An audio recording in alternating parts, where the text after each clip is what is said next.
Comme toujours, ça commence par un échauffement.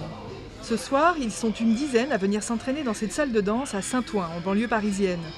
Tous sont des danseurs plus ou moins confirmés de hip-hop, cette danse de rue née aux États-Unis dans les années 70.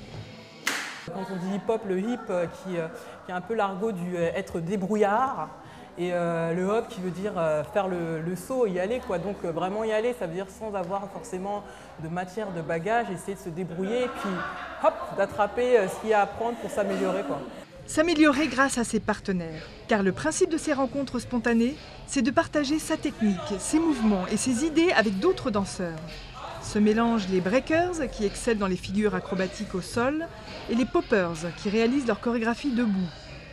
La danse hip-hop, c'est vraiment, on s'exprime, c'est le corps qui fait en mouvement, on est un peu en transe. Bon, après, il y a des pas à suivre, il y a de la technique. Même sans la technique, je veux dire, on peut danser de la danse hip-hop, c'est la joie.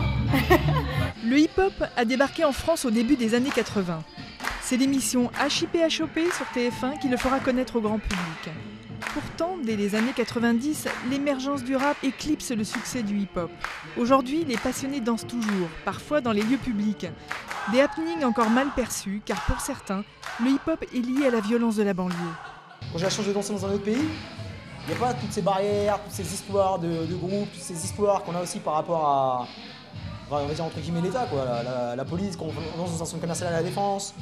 Ils n'ont toujours pas compris ce que c'était qu'à des filles, donc ils interrompent le cercle, ils arrêtent la musique, ils prennent le poste. Si tu danses, tu vas ramener de la musique, donc tu vas ramener du monde, donc ça va s'échauffer, et ça va partir en sucette, alors que c'est pas vrai, quoi. Beaucoup l'affirment, le hip-hop a été leur moteur dans leur vie professionnelle et personnelle grâce aux valeurs qu'il véhicule. Diane et ses amis ont appris la culture de l'effort. Aujourd'hui, ils cherchent toujours à se dépasser tout en s'amusant.